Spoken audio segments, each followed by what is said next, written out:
Bob Iger possibly losing his job. Again, the stock price has been a disaster. Disney theme parks. You want to talk a disaster, for goodness sake. So crowded, you got rides breaking down. Who the heck wants to sit there after you've paid $100 and God knows what dollars to sit in a line for 3 hours? I mean, it's out of control. They need to fix that. Nobody's going to go and do that anymore. Not to mention all these lousy movies. Look at the Marvel franchise. It's just a total disaster. They kept going woker and woker and woker and woker, and they thought it was going to make it better and better and better. And you know what? Nobody wanted to see their movies. Everybody stayed home, so they have not had any successes. They keep coming up with sequels because there's not an original thought in these brains. That's what happens. They figure they can just wokeify Snow White, and it will all be good. Now, that's not how it works, guys, okay? You're going to have to create the new Snow White. You're going to actually have to use some creative talent, but where's your creative talent? I mean, when you only hire people based on do they check a box, that won't work. It doesn't work in any environment. Maybe you got some brownie points from the Biden administration for that. You're definitely not getting any brownie points from this administration for that. But let's just talk about succeeding as a business, politics aside. People just want to watch a good show. They want to take their kids to a good show, have them watch it, enjoy it. Maybe they want to watch some late night TV on old-fashioned traditional television.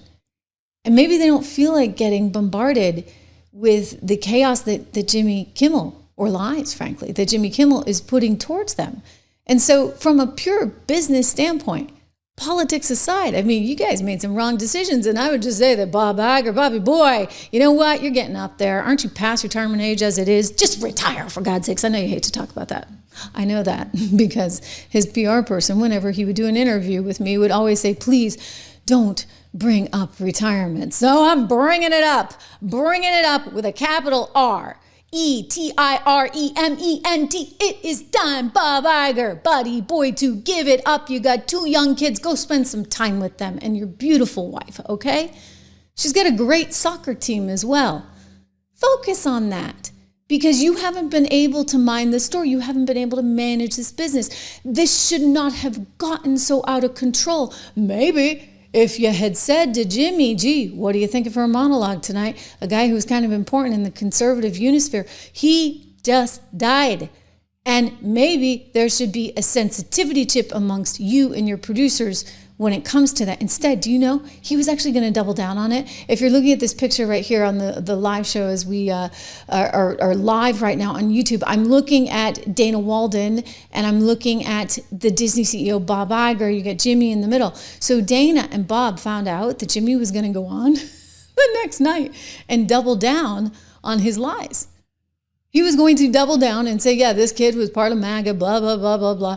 And they were like, oh gosh, we can't have that. And that is why they pulled his show. But today, now they're out with a statement. And they say, well, last Wednesday, we made the decision to suspend production on the show to avoid further inflaming a tense situation and an emotional moment for our country.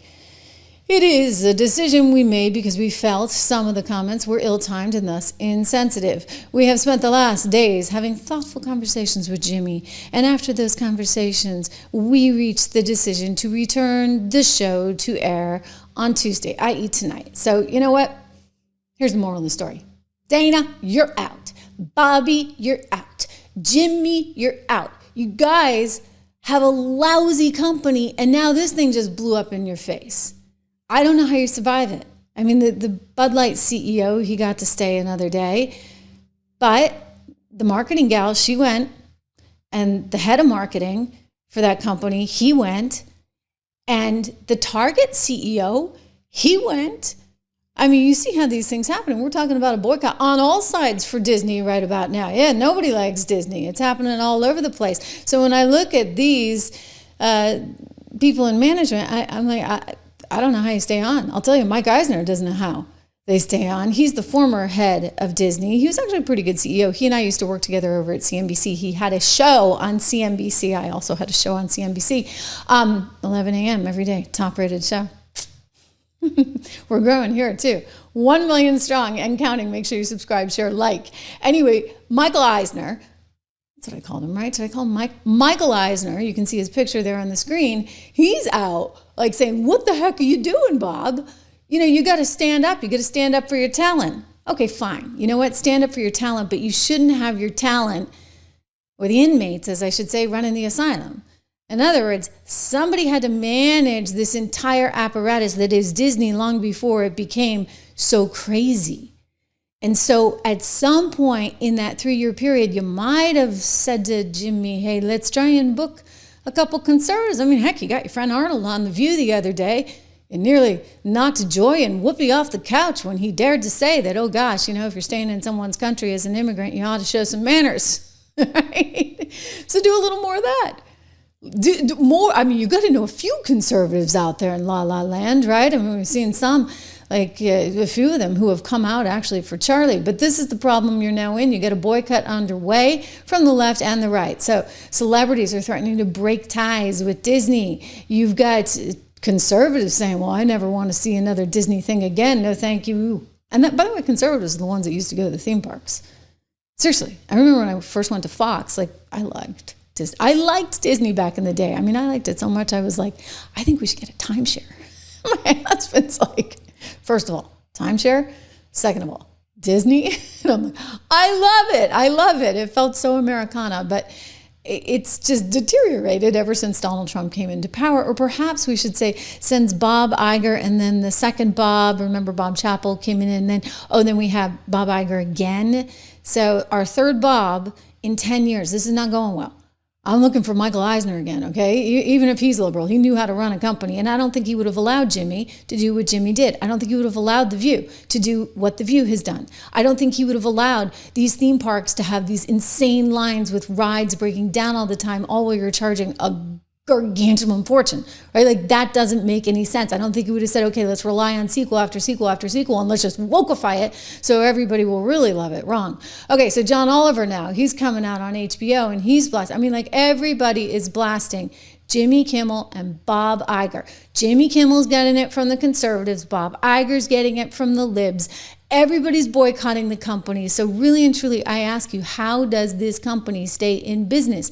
Keep in mind what's happening at this point. You got Nexstar. You've got Sinclair. They control big, big, big affiliates, including in DC and Philadelphia. They're not going to put them back on the air.